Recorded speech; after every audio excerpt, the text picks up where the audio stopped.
Molecular article థియరీని మెటల్స్కి apply చేస్తే వచ్చే థియరీని ఏమంటా ఉంటే బ్యాండ్ థియరీ అంటామని ఆల్రెడీ చెప్పాను. ఆ బ్యాండ్ థియరీని మనం సింపుల్ ఎగ్జాంపుల్ తీసుకున్నాం. ఆ సింపుల్ ఎగ్జాంపుల్ ఏంటంటే లిథియం మెటల్ క్రిస్టల్ తీసుకున్నాను. లిథియం మెటల్ క్రిస్టల్లో lithium atoms number of lithium atoms ఉంటాయి. ఈ నెంబర్ ఆఫ్ లిథియం ఆటమ్స్ దగ్గరగా క్లోజ్ టు ఈచ్ అదర్, చాలా దగ్గరగా అరేంజ్ అవ్వడం వల్ల లిథియం ఆటమ్స్లో ఉన్న అటామిక్ ఆర్బిటల్స్ అనేవి ఓవర్లాపింగ్ అయ్యి మాలిక్యులర్ ఆర్బిటల్స్ ఫామ్ అవుతాయి. ఆ మాలిక్యులర్ ఆటమ్స్ అంటే మరి లిథియం ఉంది, లిథియం మెటల్లో ఎన్ని లిథియం ఆటమ్స్ ఉన్నాయంటే నెంబర్ ఆఫ్ లిథియం ఆటమ్స్ ఉన్నాయి. ఫర్ ఎగ్జాంపుల్ 1 క్యూబిక్ సెంటీమీటర్కి ఉండే లిథియం ఆటమ్స్ ఏంటంటే 10⁻23 లిథియం ఆటమ్స్ ఉంటాయి. 10⁻23 లిథియం ఆటమ్స్ ఓవర్లాపింగ్ అవడం వల్ల అన్నీ మాలిక్యులర్ ఆర్బిటల్స్ వస్తాయన్నమాట. 10⁻23 మాలిక్యులర్ ఆర్బిటల్స్ వస్తాయి. మరి ఈ మాలిక్యులర్ ఆర్బిటల్స్ అన్నీ చాలా దగ్గరగా అరేంజ్ అవుతాయన్నమాట. దగ్గరగా అరేంజ్ అవ్వడం వల్ల ఇవన్నీ ఫైనల్గా ఎలా కనబడతాయంటే ఒక బ్యాండ్ లాగా కనబడతాయన్నమాట. అందుకోసం ఈ థియరీని ఏమన్నా అంటే బ్యాండ్ థియరీ అన్నాం. ఇప్పుడు ఆల్రెడీ డయాగ్రామ్ మన బోర్డు చూస్తే ఎక్స్ప్లెయిన్ చేస్తాను, ఒకసారి చూడండి. లిథియం అటామిక్ నెంబర్ 3, అందులో ఉండే ఎలక్ట్రాన్స్ అటామిక్ నెంబర్ 3, అందులో ఉండే electron 3 electrons, 1s2 2s1 2p0. అంటే లిథియంలో ఎన్ని ఆర్బిటాల్స్ ఉంటాయంటే 1s అనే ఆర్బిటాల్ ఉంటుంది, 2s అనే ఆర్బిటాల్ ఉంటుంది, 2p అనే ఆర్బిటాల్ ఉంటుంది. అంటే లిథియంలో ఓవరాల్గా ఉన్న ఆర్బిటాల్స్ ఏంటంటే 3 ఆర్బిటాల్స్ అనమాట. ఆ 3 ఆర్బిటాల్స్ ఏంటంటే 1s 2s 2p. ఆ నెక్స్ట్ ఇందులో ఎలక్ట్రాన్స్ ఏ విధంగా ఫిల్ చేసామంటే ఎనర్జీ బేస్ చేసుకొని ఫిల్ చేసాం. లోవర్ ఎనర్జీ ఎవరికి ఉందంటే ఫస్ట్ 1sకి ఉంది, అందుకోసం ఫస్ట్ 2 ఎలక్ట్రాన్స్ అందులో ఫిల్ చేసాం. నెక్స్ట్ లోవర్ ఎనర్జీ ఎవరికి ఉందంటే 2s, అందుకోసం 3 ఎలక్ట్రాన్లు 2 ఎలక్ట్రాన్ ఇక్కడ పోతే మిగిలిన ఒక ఎలక్ట్రాన్ ఇందులోకి వెళ్ళింది. ఇంకా 2pలో ఎలక్ట్రాన్స్ లేవు. నెక్స్ట్ హైయర్ ఎనర్జీ కాబట్టి 2p0 వేసాం. ఇక్కడ ఇంకో విషయం గుర్తుపెట్టుకోవాల్సింది ఏంటంటే మనం ఇక 1s అనేది ఒక ఆర్బిట్లో ఉంది, ఇక 2s 2p అనేది సెకండ్ ఆర్బిట్లో ఉందన్నమాట, సెకండ్ ఆర్బిటాల్లో ఉంది. ఓకే, అదొకటి గుర్తుపెట్టుకుంటే ఈజీ అవుతుంది. ఇప్పుడు ఒకసారి డయాగ్రామ్ చూస్తే ఎనర్జీనేమో వై యాక్సిస్ మీద తీసుకున్నాను, లిథియం ఆర్బిటాల్స్ యొక్క ఎనర్జీని వై యాక్సిస్ మీద తీసుకున్నాను. నెక్స్ట్ నెంబర్ ఆఫ్ లిథియం యాటమ్స్ని ఎక్స్ యాక్సిస్ మీద తీసుకున్నాను, నెంబర్ ఆఫ్ లిథియం యాటమ్స్ని ఎక్స్ యాక్సిస్ మీద, నెక్స్ట్ ఎనర్జీ ఆఫ్ లిథియం ఆర్బిటాల్స్నేమో వై యాక్సిస్ మీద తీసుకున్నాను. ఫర్ సపోజ్ మనం తీసుకున్న లిథియం మెటల్లో ఒకే ఒక లిథియం యాటమ్ ఉంటే, ఒకే ఒక లిథియం యాటమ్ ఉంది, అప్పుడు అందులో ఉండే ఆర్బిటాల్స్ ఏంటి 1s 2s 2p. ఆ 1sలో 2 ఎలక్ట్రాన్స్, 2sలో 1 ఎలక్ట్రాన్, 2pలో 0. ఇప్పుడు అలా కాదు, మనం తీసుకున్న లిథియం మెటల్లో 2 లిథియం యాటమ్స్ ఉన్నాయి, అంటే లిథియం మాలిక్యూల్ ఫామ్ అయింది. ఆ లిథియం మాలిక్యూల్లో, మాలిక్యూల్ అంటే మనందరూ తెలుసు కదా, మోర్ దెన్ 2 యాటమ్స్, 2 కన్నా ఎక్కువ ఉంటే దాన్ని ఏమంటాం మాలిక్యూల్ అంటాం. ఇప్పుడు మనం లిథియం మాలిక్యూల్ తీసుకున్నాం. లిథియం మాలిక్యూల్ ఎన్ని యాటమ్స్ ఉన్నాయంటే 2 యాటమ్స్ ఉన్నాయి. ఆ 2 యాటమ్స్లో ఉన్న అటామిక్ ఆర్బిటాల్స్ అంటే 1s 2s 2p అవి ఓవర్లాపింగ్ అయిపోయినాయి. ఓవర్లాపింగ్ అవడం వల్ల ఎన్ని మాలిక్యులర్ ఆర్బిటాల్స్ ఫామ్ అయినాయి అంటే 6. ఎందుకు 6 ఫామ్ అయినాయి అంటే ఫర్ సపోజ్ ఇక్కడ 2 లిథియం యాటమ్స్ ఉన్నాయి, ఒక లిథియంలో 3 అటామిక్ ఆర్బిటాల్స్ ఉన్నాయి, 1s 2s 2p. ఇంకొక లిథియంలో మళ్ళీ 3 అటామిక్ ఆర్బిటాల్స్ ఉన్నాయి, 1s 2s 2p. అంటే 2 లిథియం నుంచి ఎన్ని అటామిక్ ఆర్బిటాల్స్ వచ్చినాయి 6. ఆ 6 ఓవర్లాపింగ్ అయినాయి కాబట్టి రిజల్టెంట్ ఎన్ని వస్తాయంటే మనకి 6 మాలిక్యులర్ ఆర్బిటాల్స్ వస్తాయి. అందులో 2 ఏమో ఆ 6 మాలిక్యులర్ ఆర్బిటాల్స్లో 2 మాలిక్యులర్ ఆర్బిటాల్స్ ఏమో 1sకి చెందినవి, 2 ఏమో 2sకి చెందినవి, 2 ఏమో 2pకి చెందినవి. అందుకోసమే 1sకి స్ట్రైట్గా 2 మాలిక్యులర్ ఆర్బిటాల్స్ మాట. ఇది ఫస్ట్ మాలిక్యులర్ ఆర్బిటల్, 1sలో ఫస్ట్ ఇది, తర్వాత సెకండ్ ఇది, తర్వాత 2sలో ఫస్ట్ మాలిక్యులర్ ఆర్బిటల్, సెకండ్ ఇది, తర్వాత 2pలో first molecular orbital, second molecular orbital. అంటే ఓవరాల్గా 6 మాలిక్యులర్ ఆర్బిటల్స్ వచ్చినాయి అన్నమాట. అయితే 2 లిథియం యాటమ్స్ నుంచి వచ్చిన టోటల్ ఎలక్ట్రాన్స్ ఏంటంటే 6 ఎలక్ట్రాన్స్. ఈ 6 ఎలక్ట్రాన్స్ని మనం దేని మీద బేస్ చేసుకుని అరేంజ్ చేస్తామంటే ఎనర్జీ మీద బేస్ చేసుకుని అరేంజ్ చేస్తాం. ఎక్కడ లోవర్ ఎనర్జీ ఎవరికి ఉంది 1s మాలిక్యులర్ ఆర్బిటాల్స్కి ఉందన్నమాట. అందుకోసం లోవర్ ఎనర్జీ దీనికి ఉంది కాబట్టి 6 ఎలక్ట్రాన్స్లో ఫస్ట్ 4 ఎలక్ట్రాన్స్ ఇందులో ఫిల్ చేస్తాను. ఇంకా మిగిలిన ఎన్ని ఎలక్ట్రాన్స్ ఉన్నాయి 2 ఎలక్ట్రాన్స్ ఉన్నాయి. ఆ 2 ఎలక్ట్రాన్స్ని మిగిలిన 2 ఎలక్ట్రాన్స్ని నెక్స్ట్ దీంట్లో ఫిల్ చేశాను, మిగిలిన 2 ఎలక్ట్రాన్స్ని దీంట్లో ఫిల్ చేశాను అనమాట. ఫస్ట్ ఫిల్ అయింది, నెక్స్ట్ దీన్ని ఫిల్ చేశాను. ఓకే, ఆ 6 ఎలక్ట్రాన్స్ ఇలా ఫిల్ అయిపోయినాయి. ఇక నెక్స్ట్ 2pలో ఉన్న మాలిక్యులర్ ఆర్బిటాల్స్ 2 కూడా ఎంటీగా వదిలేసాను. ఇప్పుడు నెక్స్ట్ వన్ ఏంటంటే 3 లిథియం యాటమ్స్ తీసుకున్నాను. అంటే మనం తీసుకున్న మెటల్ ఎన్ని ఉన్నాయంటే 3 లిథియం యాటమ్స్ ఉన్నాయి. ఆ 3 కూడా దగ్గరగా అరేంజ్ అవ్వడం వల్ల ఆ 3 అటామిక్ ఆర్బిటాల్స్ కూడా ఓవర్లాపింగ్ అయిపోయినాయి.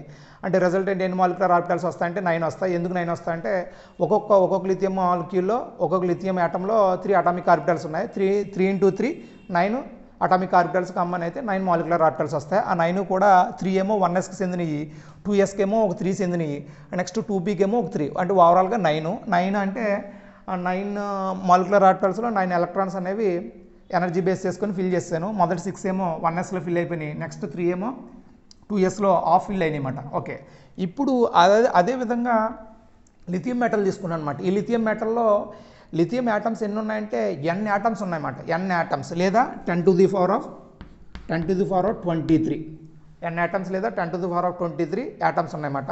ఇప్పుడు ఎన్ని మాలిక్యులర్ ఆర్బిటల్స్ ఫామ్ అవుతాయంటే 10⁻23 మాలిక్యులర్ ఆర్బిటల్స్ అనేవి ఫామ్ అవుతాయి అన్నమాట. అవన్నీ వన్ఎస్కి సంబంధించిన అన్ని దగ్గరగా వచ్చినాయి. అంటే ఇలా దగ్గరగా అంటే ఎన్ని ఉన్నాయి? 10⁻23 లిథియం యాటమ్స్ ఉన్నాయి. అంటే 1sకి సంబంధించిన మాలిక్యులర్ ఆర్బిటల్స్ ఎన్ని ఉంటాయి? 10⁻23 ఉంటాయి. 2sకి సంబంధించిన ఎన్ని ఉంటాయి? 10⁻23 మాలిక్యులర్ ఆర్బిటల్స్ ఉంటాయి. 2pకి సంబంధించిన ఎన్ని ఉంటాయి? 10⁻23 మాలిక్యులర్ ఆర్బిటల్స్ ఉంటాయి.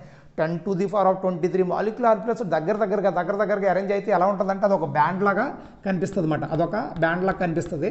ఓకే, అందుకోసం రిజల్టెంట్ చూడండి అమ్మా, బ్యాండ్స్ ఫామ్ అయినాయి. అందుకోసం ఈ థియరీని ఏమన్నా అంటే బ్యాండ్ థియరీ అన్నాం. ఫస్ట్ ఫామ్ అయిన బ్యాండ్ అని ఏమంటాం అంటే 1s బ్యాండ్ అని చెప్తాం. సెకండ్ ఫామ్ అయిన బ్యాండ్ అని ఏమంటాం అంటే 2s బ్యాండ్ అని చెప్తాం. థర్డ్ది అంటే ఇది 2p వల్ల ఫామ్ అయింది కాబట్టి 2p బ్యాండ్, 2s వల్ల ఫామ్ అయింది కాబట్టి 2s బ్యాండ్, 1s వల్ల ఫామ్ అయింది కాబట్టి 1s బ్యాండ్ అని చెప్పాం అన్నమాట. నెక్స్ట్ ఎలక్ట్రాన్ ఫిల్లింగ్ ఒకసారి చూస్తే 1s బ్యాండ్ అంటే ఒకే ఒక లిథియం ఆటం ఉన్నప్పుడు 1sలో కంప్లీట్గా ఎలక్ట్రాన్స్ అనేవి ఫిల్ అయిపోయినాయి. అలా కాదు, 2 లిథియం ఆటమ్స్ తీసుకున్నప్పుడు కూడా 1s మాలిక్యులర్ ఆర్బిటల్స్లో కంప్లీట్గా ఫిల్ అయిపోయినాయి. నెక్స్ట్ 3 తీసుకున్నప్పుడు కూడా 1s మాలిక్యులర్ ఆర్బిటల్స్లో కంప్లీట్గా ఫిల్ అయిపోయినాయి. అయితే ఇక్కడికి వస్తే అంటే n లిథియం ఆటమ్స్ తీసుకున్నప్పుడు 1sలో సేమ్ ఇక్కడ కూడా కంప్లీట్గా ఫిల్ అయిపోతాయి అన్నమాట. ఏ బ్యాండ్లో అయితే ఎలక్ట్రాన్స్ అనేవి కంప్లీట్గా ఫిల్ అయిపోతాయి ఆ బ్యాండ్ అని ఏమంటాం అంటే వ్యాలెన్సీ బ్యాండ్ అని చెప్తాం. ఆ బ్యాండ్ అని ఏమంటాం? Valency band. అంటే ఇక్కడ వ్యాలెన్సీ బ్యాండ్ ఎవరంటే 1s band, valency band. Next one 2sకి వద్దాం. 2sలో ఒరిజినల్గా 2s బ్యాండ్లో లేదా 2s మాలిక్యులర్ ఆర్బిటల్లో లేదా 2sలో ఫిల్ అయ్యే ఎలక్ట్రాన్స్ ఎన్ని ఉన్నా చూడండి అమ్మా, మ్యాక్సిమం 2 ఫిల్ అవుతాయి ఒక దాంట్లో, కానీ ఇక్కడ హాఫే ఫిల్ అయింది. ఇక్కడ 2 నుంచి 4 ఫిల్ అవుతాయి, కానీ ఎన్ని ఫిల్ అయినాయి? 2 ఫిల్ అయినాయి. నెక్స్ట్ ఇక్కడ 3 నుంచి 6 ఎలక్ట్రాన్స్ ఫిల్ అవుతాయి, కానీ 3 ఫిల్ అయినాయి. అంటే ప్రతిసారి హాఫే ఫిల్ అవుతున్నాయి అన్నమాట. అందుకోసం ఈ బ్యాండ్ హాఫ్ ఫిల్డ్ అన్నమాట. అంటే లోవర్ పార్ట్ చూస్తే లోవర్ పార్ట్ ఏమో కంప్లీట్గా ఫిల్ అయితే అప్పర్ పార్ట్ ఏమో హాఫ్ ఫిల్డ్ అయిందన్నమాట.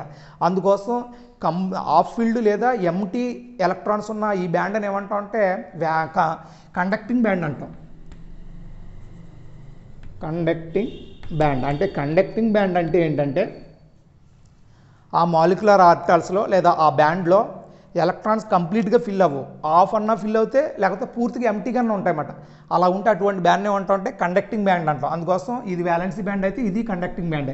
నెక్స్ట్ ఇది కూడా కండక్టింగ్ బ్యాండ్. దీన్ని కూడా ఎందుకు కండక్టింగ్ బ్యాండ్ అని చెప్తున్నానంటే ఒకసారి ఫస్ట్ నుంచి అబ్జర్వ్ చేస్తే ఫస్ట్ నుంచి ఇందులో ఒక ఎలక్ట్రాన్ కూడా ఫిల్ అవ్వలేదు, అంటే ఇది ఎంటీ బ్యాండ్ అని కూడా మనం కండక్టింగ్ బ్యాండ్ అని చెప్తాం. ఓకే, ఇప్పుడు ఫార్మేషన్ ఆఫ్ బ్యాండ్స్ అనేది మనకు అర్థమైంది. స్టార్టింగ్ హెడ్డింగ్ పెట్టుకున్నాం. హెడ్డింగ్లో ఏం చెప్పాం? బ్యాండ్ థియరీ చెప్పాం, ఫార్మేషన్ ఆఫ్ బ్యాండ్. ఓకే, ఎలా బాండ్స్ అనేవి ఫామ్ అయినాయి అని మనకు అర్థమైంది. ఎలా బాండ్స్ ఫామ్ అయినాయి అంటే అటామిక్ ఆర్బిటల్స్ ఓవర్లాపింగ్ అవడం, అంటే number of atomic orbitals overlapping వల్ల మాలిక్యులర్ ఆర్బిటల్స్ ఫామ్ అయినాయి. ఆ మాలిక్యులర్ ఆర్బిటల్స్ అన్నీ కూడా చాలా దగ్గరగా అరేంజ్ అవ్వడం వల్ల రిజల్టెంట్ ఎలా ఉంటున్నాయంటే బ్యాండ్స్లా ఉంటున్నాయి. ఓకే, ఇప్పుడు ఏమన్నా ఒక సాలిడ్స్ తీసుకుంటే, అంటే ఇప్పుడు మనం తీసుకున్న సాలిడే కదా, ఏ సాలిడ్ తీసుకున్నాం? లిథియం క్రిస్టల్ లాటిస్ లేదా లిథియం క్రిస్టల్ అనే సాలిడ్ని తీసుకున్నాం. ఈ సాలిడ్లో ఏమి ఎగ్జిస్ట్ అయినాయి? బ్యాండ్స్ ఎగ్జిస్ట్ అయినాయి. ఈ సాలిడ్లో ఏమి ఎగ్జిస్ట్ అయినాయి? బ్యాండ్స్ ఎగ్జిస్ట్ అయినాయి. ఏమేమి బ్యాండ్స్ ఎగ్జిస్ట్ అయినాయి అంటే వ్యాలెన్సీ బ్యాండ్, కండక్టింగ్ బ్యాండ్ లేదా కండక్షన్ బ్యాండ్, 2 బ్యాండ్స్ ఎగ్జిస్ట్ అయినాయి. లిథియం సాలిడే కాదు, ఏ సాలిడ్ తీసుకున్నా అన్ని సాలిడ్లోని 2 టైప్స్ ఆఫ్ బ్యాండ్స్ ఎగ్జిస్ట్ అవుతాయి. ఆ 2 టైప్స్ ఆఫ్ బ్యాండ్స్ ఏంటంటే వ్యాలెన్సీ బ్యాండ్ ఒకటి, conduction band are conducting band అన్నమాట. అయితే వ్యాలెన్సీ బ్యాండు లేదా కండక్షన్ బ్యాండ్లో కండక్షన్ బ్యాండ్ అనేది ఎలక్ట్రిసిటీ పాస్ అవ్వడానికి కాజ్ అవుతుందన్నమాట. అంటే ఫర్ సపోజ్ ఏదైనా ఒక సాలిడ్ తీసుకున్నాను, ఆ సాలిడ్కి ఎలక్ట్రిసిటీని ఇస్తే ఆ సాలిడ్ ఎలక్ట్రిసిటీని ఇస్తే ఒక ప్లేస్ నుంచి ఇంకో ప్లేస్కి కరెంటు ట్రావెల్ అయిపోయింది అనుకో, అలా కరెంటు ట్రావెల్ అవ్వడానికి ఉపయోగపడిన బ్యాండ్ ఏంటంటే కండక్టింగ్ బ్యాండ్ అన్నమాట. ఎందుకు కండక్టింగ్ బ్యాండ్ ఉపయోగపడుతుందంటే ఫర్ సపోజ్ కండక్టింగ్ బ్యాండ్లో ఫ్రీ ఎలక్ట్రాన్స్ అనేవి ఉంటాయి. ఆ ఫ్రీ ఎలక్ట్రాన్స్ ఏం చేస్తాయంటే కరెంటుని ఇచ్చినప్పుడు ఆ ఫ్రీ ఎనర్జీని ఆ ఫ్రీ ఎలక్ట్రాన్స్ కరెంటుని తీసుకొని ఒక ఎండ్ నుంచి ఇంకో ఎండకి ఫ్రీగా మూవ్ అయిపోతూ ఉంటాయి అన్నమాట. అందుకోసం కరెంటు ఒక ప్లేస్ నుంచి ఇంకో ప్లేస్కి మూవ్ అవ్వడానికి లేదా ట్రావెల్ అవ్వడానికి కారణం ఏంటంటే కండక్షన్ బ్యాండ్. అయితే మరి కండక్షన్ బ్యాండ్లోకి ఎలక్ట్రాన్స్ ఎక్కడి నుంచి వస్తాయంటే ఆల్రెడీ కండక్షన్ బ్యాండ్లో ఎలక్ట్రాన్లు ఉండొచ్చు లేదా ఎంటీగానే ఉండొచ్చు. అయితే మరి ఎలక్ట్రాన్స్ ఎక్కడి నుంచి వస్తాయంటే వ్యాలెన్సీ బ్యాండ్లో ఆల్రెడీ కంప్లీట్గా ఫిల్ అయిపోయినాయి. ఆ వ్యాలెన్సీ బ్యాండ్లో ఉన్న ఎలక్ట్రాన్స్ ఇక్కడి నుంచి కండక్షన్ బ్యాండ్లోకి జంప్ అవుతాయి అన్నమాట, జంప్ అయ్యి వస్తాయి. అయితే మరి జంప్ అవుతాయా అవ్వ అనేది దేని మీద ఆధారపడి ఉంటుందంటే వ్యాలెన్సీ బ్యాండ్కి కండక్షన్ బ్యాండ్కి మధ్యన ఉన్న గ్యాప్ మీద ఆధారపడి ఉంటుంది. ఫర్ సపోజ్ గ్యాప్ చాలా తక్కువగా ఉందనుకో, అప్పుడు ఈజీగా వ్యాలెన్సీ బాండ్లో ఉన్న ఎలక్ట్రాన్స్ కండక్షన్ బ్యాండ్లోకి వెళ్ళిపోయిన ఎలక్ట్రాన్స్ అన్నీ కూడా ఫ్రీగా ఉంటాయి అన్నమాట. ఆ ఫ్రీగా ఉన్నప్పుడు మనం ఎక్స్టర్నల్గా కరెంట్ ఇస్తే ఆ కరెంట్ని అంతా ఈ ఎలక్ట్రాన్స్ తీసుకుంటాయి అన్నమాట. తీసుకొని ఆ ఫ్రీగా ఉన్నాయి కదా, ఒక ఎండ నుంచి అంటే నెగిటివ్ ఎండ నుంచి పాజిటివ్ ఎండ వరకు ట్రావెల్ చేస్తాయి. పాజిటివ్ ఎండ వరకు ట్రావెల్ చేస్తాయంటే కరెంట్ ఒక ప్లేస్ నుంచి ఇంకో ప్లేస్కి వెళ్ళిపోతున్నాయి అన్నమాట. ఎందుకు దీని అంతటి కారణం ఏంటి? వ్యాలెన్సీ బ్యాండ్కి కండక్షన్ బ్యాండ్కి మధ్య ఎనర్జీ గ్యాప్ అనేది చాలా తక్కువగా ఉంది కాబట్టి వ్యాలెన్సీ బ్యాండ్లో ఉన్న ఎలక్ట్రాన్ జంప్ అయి కండక్షన్ బ్యాండ్లోకి వెళ్ళింది. అలా కాదు, వ్యాలెన్సీ బ్యాండ్కి కండక్షన్ బ్యాండ్కి ఎనర్జీ గ్యాప్ అనేది చాలా ఎక్కువగా ఉంది. ఎనర్జీ గ్యాప్ చాలా ఎక్కువ ఉంటే అప్పుడు ఏమవుతుందంటే వ్యాలెన్సీ బ్యాండ్లో ఉన్న ఎలక్ట్రాన్స్ కండక్షన్ బ్యాండ్లోకి వెళ్ళవు. కండక్షన్ బ్యాండ్లోకి వెళ్ళకపోతే ఫ్రీ ఎలక్ట్రాన్స్ ఉండవు. ఫ్రీ ఎలక్ట్రాన్స్ ఉండకపోతే మనం ఎక్స్టర్నల్గా కరెంట్ ఇచ్చినా ఆ కరెంట్ని తీసుకెళ్ళి ఎలక్ట్రాన్స్ లేవు కాబట్టి ఆ సబ్స్టెన్స్ కూడా కరెంట్ అనేది పాస్ కాదు. అంటే ఇప్పుడు కరెంట్ పాస్ అవుతుందా పాస్ అవట్లేదని దేని మీద ఆధారపడి ఉంటుందంటే the energy gap between valency band and conduction band అనమాట. వ్యాలెన్సీ బ్యాండ్కి కండక్షన్ బ్యాండ్ మధ్య ఉన్న ఎనర్జీ గ్యాప్ మీద ఆధారపడి ఉంటుంది. ఓకే, ఇప్పుడు for suppose electrons valency band నుంచి కండక్షన్ బ్యాండ్కి జంప్ అయిందనుకో, లేకపోతే ట్రాన్సిషన్ అయిందనుకో, అప్పుడు ఇటువంటి ట్రాన్సిషన్ ఏమంటాం అంటే ఎలోడ్ ట్రాన్సిషన్ అని చెప్తాం అన్నమాట. ఎలోడ్ ట్రాన్సిషన్ అని చెప్తాం. అలా కాదు, ఎలక్ట్రాన్ వ్యాలెన్సీ బ్యాండ్ నుంచి కండక్షన్ బ్యాండ్కి ఎలక్ట్రాన్స్ ట్రావెల్ అవ్వలేదనుకో, అంటే జంప్ అవ్వలేదనుకో, ఇటువంటి ట్రాన్సిషన్ ఏమంటాం అంటే పెర్మిడెంట్ ట్రాన్సిషన్ అంటాం. ఇన్ దిస్ ఎగ్జాంపుల్ అంటే లిథియం మెటల్లో తీసుకుంటే వ్యాలెన్సీ బ్యాండ్ అంటే 1s బ్యాండ్కి 2s బ్యాండ్కి మధ్య ఎలోడ్ అంటే 1s బ్యాండ్కి 2s బ్యాండ్కి మధ్య ఎలక్ట్రాన్ జంప్ అనేది ఉండదు. ఎందుకు ఉండదంటే ఎనర్జీ గ్యాప్ అనేది ఎక్కువగా ఉంది. అందుకోసం 1s బ్యాండ్కి 2s బ్యాండ్కి మధ్య ట్రాన్సిషన్ అనేది పెరిబిడ్ అనమాట. అలా కాదు, 2sకి 2pకి అంటే 2sలో కూడా ఆఫ్ ఫీల్డ్ కదా, కొన్ని ఎలక్ట్రాన్స్ ఉన్నాయి కదా, 2sలో ఉన్న ఎలక్ట్రాన్స్ 2pలో కూడా జంప్ అవ్వచ్చు. ఇక్కడ 2sకి 2pకి మధ్య ఉన్న ట్రాన్సిషన్ ఏంటంటే ఎలోడ్ ట్రాన్సిషన్. ఎందుకు ఎలోడ్ ట్రాన్సిషన్ అన్నామంటే 2sకి 2pకి మధ్య ఎనర్జీ గ్యాప్ చాలా తక్కువగా ఉంది. ఎలాగ తక్కువగా ఉందంటే మీకు ఆల్రెడీ ఫస్టే చెప్పాను. ఒకసారి లిథియం యాటమ్ తీసుకుంటే లిథియం యాటంలో 1s అనే ఆర్బిటాలు ఫస్ట్ ఆర్బిట్లో ఉంది. నెక్స్ట్ 2sలో s ఆర్బిటాలు p ఆర్బిటాలు రెండు ఏ ఆర్బిట్లో ఉన్నాయి, సెకండ్ ఆర్బిటాల్లో ఉన్నాయి. అంటే సెకండ్ ఆర్బిటాల్లో ఉన్నాయన్నమాట, ఇంక వేరే ఆర్బిటాల్లోకి వెళ్ళదు. ఇక్కడేమో 1 అనేది వేరే ఆర్బిటాల్, కానీ ఇక్కడ s ఇక్కడ p ఒకే ఆర్బిటాల్ ఉంది. ఆ ఒక్క ఆర్బిటాల్ ఏంటంటే 2 ఆర్బిటాల్ అనమాట. ఆ ఆర్బిటాల్లో ఉంది కాబట్టి ఎనర్జీ గ్యాప్ అనేది చాలా తక్కువగా ఉంది. తక్కువగా ఉండడం వల్ల ఇందులో ఉన్న ఎలక్ట్రాన్ ఈజీగా ఇందులోకి జంప్ అయిపోయింది అనమాట. అలా జంప్ అవడం వల్ల ఆటోమేటిక్గా ఎలక్ట్రాన్స్ ట్రాన్సిషన్ జరిగింది కాబట్టి ఈ ట్రాన్సిషన్ ఏమంటాం అంటే ఎలోడ్ ట్రాన్సిషన్ అని చెప్తాం అన్నమాట. ఓకే, బ్యాండ్ థియరీ ఎలా వచ్చింది ఏంటనేది డిస్కస్ చేస్తాం. బ్యాండ్స్ ఎలా ఫామ్ అయినాయో మనకు అర్థమైంది. ఓకే, నెక్స్ట్ వన్ ఏంటంటే టైప్స్ ఆఫ్ సాలిడ్స్ని 3 టైప్స్గా డివైడ్ చేస్తాం. ఫస్ట్ వన్ ఏంటంటే కండక్టరు, సెకండ్ వన్ ఏమో ఇన్సులేటరు, థర్డ్ వన్ ఏమో సెమీ కండక్టర్సు. అయితే దేన్ని బేస్ చేసుకొని 3 టైప్స్గా డివైడ్ చేస్తామంటే దేర్ కండక్టివిటీస్, ఆ సాలిడ్స్ యొక్క కండక్టివిటీస్ని బేస్ చేసుకొని 3 టైప్స్గా డివైడ్ చేస్తాం. అయితే ఫస్ట్ వన్ కండక్టివిటీస్ అంటే ఏంటి అనేది మనకు తెలియాలి. కండక్టివిటీస్ అంటే ఏంటో తెలియాలంటే కండక్టెన్స్ అంటే ఏంటో తెలియాలి. కండక్టెన్స్ అంటే ఏంటో తెలియాలంటే కండక్టర్ అంటే ఏంటో తెలియాలి. ఇప్పుడు కండక్టెన్స్ అంటే ఏంటో చూద్దాం. కండక్టెన్స్ అంటే the substance allow electricity is conductance and the substance is called conductor. ఒక సబ్స్టెన్స్ ఉంది, ఆ సబ్స్టెన్స్ ఏం చేస్తుందంటే తనకుండా ఎలక్ట్రిసిటీని పోనిస్తుంది. అలా పోనిచ్చే స్వభావాన్ని లేదా అలా పోనిచ్చే ఫినామినాని ఏమంటాం అంటే కండక్టెన్స్ అంటాం. ఏ సబ్స్టెన్స్ అయితే కండక్టెన్స్ అనే గుణాన్ని కలిగి ఉంటుందో ఆ సబ్స్టెన్స్ని ఏమంటాం అంటే కండక్టర్ అని చెప్తాం అన్నమాట. నెక్స్ట్ కండక్టివిటీ అంటే ఏంటంటే ఆ సబ్స్టెన్స్ ఎంత అమౌంట్లో కరెంట్ పోనిస్తుంది. ఫర్ సపోజ్ 1 సెకండ్కో లేకపోతే 2 సెకండ్స్కో లేకపోతే 1 మినిట్కో how much amount of current flow through them, వాటికుండా ఎంత కరెంట్ వెళ్ళిపోతుందో ఆ అమౌంట్ ఆఫ్ కరెంట్ని ఏమంటాం అంటే కండక్టివిటీ అంట. ఇప్పుడు మనం సాలిడ్స్ని కండక్టివిటీస్ని బేస్ చేసుకొని డివైడ్ చేస్తామట. అంటే హౌ మచ్ ఆఫ్ అమౌంట్, ఎంత అమౌంట్ కరెంట్ అనేది ఆ సాలిడ్స్ కుండా వెళ్తుందో అనే దాని మీద బేస్ చేసుకొని 3 టైప్స్గా డివైడ్ చేస్తాం. First one conductors, second one insulators, third one semi conductors అన్నమాట. కండక్టర్స్ అంటే ఏంటంటే చాలా లార్జ్ అమౌంట్ కరెంట్ని పోనిస్తుందన్నమాట. తనకొంత ఎంత అమౌంట్ అంటే అనలిటికల్గా చెప్పుకుంటే 10⁴ to 10⁷ ohm inverse metre inverse కరెంట్ని పోనిస్తుంది. అలా పోనిచ్చే సబ్స్టెన్స్ అన్నింటిని ఏమంటాం అంటే మనం కండక్టర్స్ అంటాం. కండక్టర్స్కి ఎగ్జాంపుల్గా ఏంటంటే అల్యూమినియము, నెక్స్ట్ ఐరన్ అన్నమాట. ఇక్కడ ఎగ్జాంపుల్గా ఏం తీసుకున్నాం, అల్యూమినియం నెక్స్ట్ ఐరన్. ఎందుకు ఇంత అమౌంట్లో కరెంట్ని పోనిస్తుంది అంటే ఆల్రెడీ మనం చెప్పుకున్నాం. ఏ సాలిడ్స్ తీసుకున్నా అంటే బేస్డ్ ఆన్ బ్యాండ్ థియరీని బేస్ చేసుకొని ఏ సాలిడ్స్ తీసుకున్నా అందులో 2 టైప్స్ ఆఫ్ బ్యాండ్స్ ఉంటాయి. ఒక బ్యాండ్ ఏమో వ్యాలెన్సీ బ్యాండ్, ఇంకొక బ్యాండ్ ఏమో కండక్షన్ బ్యాండ్. కండక్షన్ బ్యాండ్లో ఉన్న ఎలక్ట్రాన్స్ మాత్రమే ఎలక్ట్రిసిటీకి అంటే కండక్టెన్స్ అనే ఫినామినానికి రెస్పాన్సిబిలిటీ. కండక్షన్ బ్యాండ్లో ఎక్కువ ఎలక్ట్రాన్స్ ఉన్నాయనుకో అప్పుడు ఏం చేస్తాయంటే ఎక్కువ కరెంట్ని తన గుండా పాస్ చేయనిస్తుంది అనమాట. అందుకోసం అప్పుడు అవి కండక్టర్స్గా యాక్ట్ చేస్తాయి. ఎక్కువ కరెంట్ పాస్ చేస్తే ఎక్కువ కరెంట్ తన గుండా వెళ్తుంది కాబట్టి అవి కండక్టర్కి యాక్ట్ చేస్తాయి అన్నమాట. అయితే మరి ఈ ఎలక్ట్రాన్స్ కండక్టర్లోకి వచ్చే ఎలక్ట్రాన్స్ ఎక్కడి నుంచి వస్తాయంటే వ్యాలెన్సీ బ్యాండ్ నుంచి వస్తాయన్నమాట. వ్యాలెన్సీ బ్యాండ్ నుంచి కండక్షన్ బ్యాండ్కి ఎలక్ట్రాన్ జంప్ అవుతాయి. ఈ జంప్ అయిన ఎలక్ట్రాన్స్ అన్నీ ఫ్రీగా ఉంటాయి. ఈ ఫ్రీగా ఉన్న ఎలక్ట్రాన్స్ అన్నీ కూడా మనం ఎక్స్టర్నల్గా కరెంట్ ఇస్తే ఆ కరెంట్ని తీసుకొని తమ గుండా ఆ కరెంట్ని తీసుకుని ఒక ప్లేస్ నుంచి ఇంకో ప్లేస్కి వెళ్తామన్నమాట. అప్పుడు ఆ కరెంట్ తీసుకుంటే ఎక్కువ కరెంట్ తన గుండా వెళ్తుందని మీనింగ్ అన్నమాట. అయితే ఇప్పుడు మరి వ్యాలెన్సీ బ్యాండ్ నుంచి కండక్షన్ బ్యాండ్లోకి ఏ ఎలక్ట్రాన్ జంప్ అవుతాయి ఏంటి అనేది దేని మీద ఆధారపడి ఉంటుంది అంటే వ్యాలెన్సీ బ్యాండ్కి కండక్షన్ బ్యాండ్కి మధ్యలో ఎనర్జీ గ్యాప్ మీద ఆధారపడి ఉంటుంది. ఇప్పుడు కండక్టర్స్ తీసుకుంటే కండక్టర్స్లో ఆల్రెడీ కండక్టర్స్ అనేది సాలిడ్ కాబట్టి అందులో 2 బ్యాండ్స్ ఉన్నాయి, వ్యాలెన్సీ బ్యాండ్, కండక్షన్ బ్యాండ్. కండక్టర్స్లో valency band next conduction band రెండు కూడా అసలు ఆ రెండింటి మధ్య గ్యాపే ఉండదు. ఆ రెండు ఓవర్లాపింగ్ అయిపోతాయి. ఆ రెండు ఓవర్లాపింగ్ అవడం వల్ల వాటి మధ్య ఎనర్జీ గ్యాప్ ఉండదు కాబట్టి ఈజీగా వ్యాలెన్సీ బాండ్లో ఉన్న అన్ని ఎలక్ట్రాన్స్ మ్యాక్సిమం ఎలక్ట్రాన్స్ కండక్షన్ బ్యాండ్లోకి ఈజీగా జంప్ అయిపోతాయి.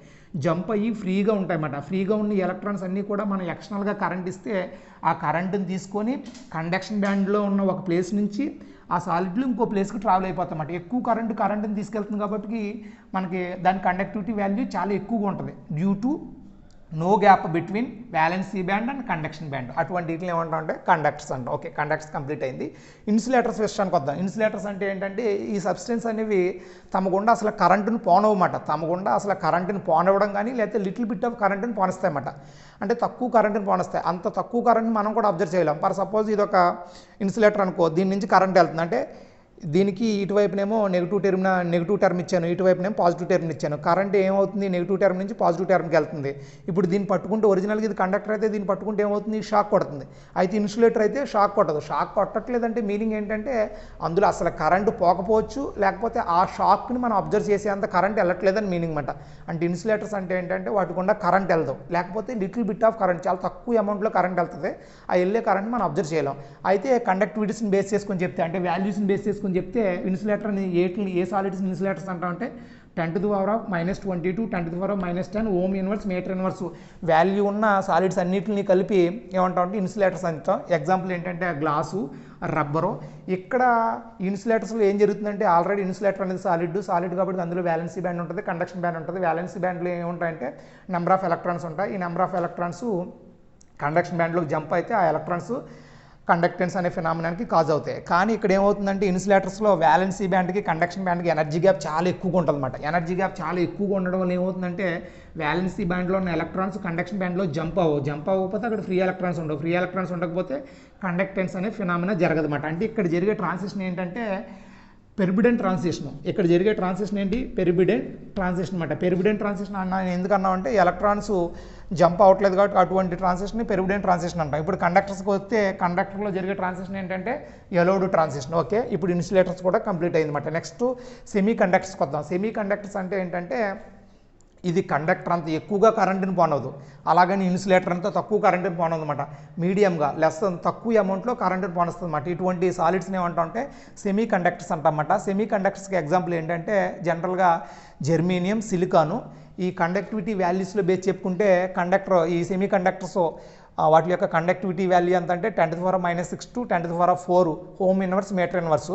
ఓకే, సెమీ కండక్టర్స్ని మరలా 2 టైప్స్గా డివైడ్ చేస్తాం బేస్డ్ ఆన్ డోపింగ్ అనే ఫినామినాన్ని బేస్ చేసుకుని. డోపింగ్ అంటే ఏంటంటే ఫర్ సపోజ్ జెర్మేనియం ఉంది. జెర్మేనియం కండక్టర్ అంతా కండక్టెన్స్ని కలిగి ఉండదు. అందుకోసం జెర్మేనియానికి ఒక ఫారెన్ సబ్స్టెన్స్ని యాడ్ చేస్తానమాట. ఫారెన్ సబ్స్టెన్స్ని యాడ్ చేయగల ఏమవుతుందంటే దాని కండక్టెన్స్ అనేది ఇంక్రీజ్ అవుతుందన్నమాట.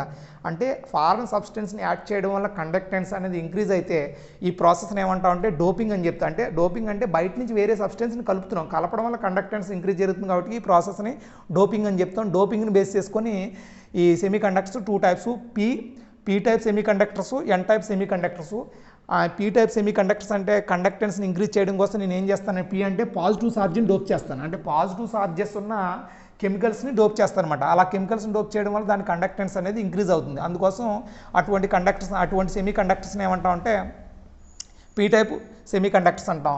ఇక్కడికి వస్తే ఎన్ నెగిటివ్ చార్జెస్ ఉన్న కెమికల్స్ని యాడ్ చేస్తాను అనమాట. నెగిటివ్ చార్జ్ ఉన్న కెమికల్ని యాడ్ చేయడం వల్ల దాని కండక్టెన్స్ అనేది ఇంక్రీజ్ అవుతుంది. అటువంటి సెమీ కండక్టర్స్ని ఏంటంటే ఎన్ టైప్ సెమీ కండక్టర్స్ అంటాం. ఓకే, సెమీ కండక్టర్స్ కూడా ఆల్రెడీ మనం సాలిడ్సే. ఆ సాలిడ్స్లో 2 టైప్స్ ఆఫ్ బ్యాండ్స్ ఉంటాయి. ఒక బ్యాండ్ ఏంటంటే వ్యాలెన్సీ బ్యాండ్లో నెంబర్ ఆఫ్ ఎలక్ట్రాన్స్ ఉంటాయి. నెక్స్ట్ కండక్షన్ బ్యాండ్ ఎంటీగా ఉండొచ్చు, లేకపోతే ఆఫ్ ఫీల్డ్ అయినా ఉండొచ్చు. అప్పుడు వ్యాలెన్సీ బ్యాండ్లో నుంచి కండక్షన్ బ్యాండ్లో కొన్ని ఎలక్ట్రాన్స్ మాత్రమే జంప్ అవుతాయి. ఎందుకంటే ఎనర్జీ గ్యాప్ అనేది మరీ ఎక్కువ లేదు, అలాగని మరీ తక్కువ లేదు. తక్కువ ఎనర్జీ గ్యాప్ ఉండడం వల్ల తక్కువ ఎలక్ట్రాన్స్ మాత్రమే జంప్ అవుతాయి. జంప్ అయిన ఎలక్ట్రాన్స్ మాత్రమే కండక్టెన్స్ అనే ఫినామినానికి కాజ్ అవుతాయి అన్నమాట. అందువల్ల తక్కువ అమౌంట్లో కరెంట్ అనేది ఆ సబ్స్టెన్స్ గుండా పాస్ అవుతుంది అన్నమాట. అయితే ఎప్పుడైతే మనం ఈ డోపింగ్ చేస్తే ఎనర్జీ గ్యాప్ ఇంకా తగ్గిపోతుందన్నమాట. ఇంకా తగ్గిపోయి ఆటోమేటిక్గా దాని కండక్టెన్స్ అనేది ఇంక్రీజ్ అయిపోతుందన్నమాట. Okay, thank you very much. ఈ టాపిక్స్తో యూనిట్ 1 మొత్తం కంప్లీట్ అయిపోయింది. యూనిట్ 1లో 2 పార్ట్స్ ఉన్నాయి. ఫస్ట్ పార్ట్ ఏంటంటే D block elements, second part ఏంటంటే theories of bonding in metals. First పార్ట్లో డీ బ్లాక్ ఎలిమెంట్స్ గురించి ఇంట్రడక్షన్ చెప్పుకున్నాం. ఆ నెక్స్ట్ వన్ ఏమో 3D series, 4D series, 5D series, electronic configuration చెప్పుకున్నాం, వేరియబుల్ ఆక్సిడేషన్ చెప్పుకున్నాం, నెక్స్ట్ మ్యాగ్నెటిక్ ప్రాపర్టీ చెప్పుకున్నాం, నెక్స్ట్ కెటలైటిక్ ప్రాపర్టీ చెప్పుకున్నాం, ఎబిలిటీ ఆఫ్ ఫార్మేషన్ చెప్పుకున్నాం. నెక్స్ట్ ఇందులో ఏం చెప్పుకున్నాం అంటే మెటల్ అంటే ఏంటో చెప్పుకున్నాం, మెటాలిక్ బాండ్ అంటే ఏంటో చెప్పుకున్నాం. ఆ నెక్స్ట్ వన్ ఏంటంటే మెటాలిక్ బాండ్ని ఎక్స్ప్లెయిన్ చేయడం కోసం వచ్చిన థీరీస్ చెప్పుకున్నాం. ఫస్ట్ థీరీ ఏంటంటే valency bond theory, second theory ఏంటంటే free electron theory, next band theory అంటే చెప్పుకున్నాం. బ్యాండ్ థీరీ ఎందుకు వచ్చిందంటే కండక్టర్స్, ఇన్సులేటర్స్, సెమీ కండక్టర్స్ని ఎక్స్ప్లెయిన్ చేయడం కోసం వచ్చింది. ఓకే, బ్యాండ్ థీరీలో బ్యాండ్ ఫార్మేషన్ చూస్తాం. బ్యాండ్ థీరీ దేని మీద బేస్ అయ్యి ఉందంటే మాలిక్యులర్ ఆర్బిటల్ థీరీ మీద బేస్ అయ్యి ఉంది. మాలిక్యులర్ ఆర్బిటల్ థీరీ బేస్ చేసుకుంటే మనకి బ్యాండ్స్ అనేవి ఫామ్ అయినాయి. అంటే ఏ సాలిడ్ని తీసుకున్నా అందులో 2 టైప్స్ ఆఫ్ బ్యాండ్స్ ఉంటాయి. ఫస్ట్ వన్ ఏంటంటే వ్యాలెన్సీ బ్యాండ్, సెకండ్ వన్ ఏంటంటే కండక్షన్ బ్యాండ్. ఈ వ్యాలెన్సీ బ్యాండ్, కండక్షన్ బ్యాండ్ మీద బేస్ అయ్యే ఒక సబ్స్టెన్స్ అంటే ఒక సాలిడ్ కండక్టర్గా యాక్ట్ చేస్తుందా, లేకపోతే సెమీ కండక్టర్గా యాక్ట్ చేస్తుందా, ఇన్సులేటర్గా యాక్ట్ చేస్తుంది అనేది మనకు తెలుస్తుంది. ఓకే, ఇంటికాడ ఉన్న పిల్లలందరూ కూడా యూనిట్ చదవండి, చూసి అర్థం చేసుకోండి. Okay, thank you very much.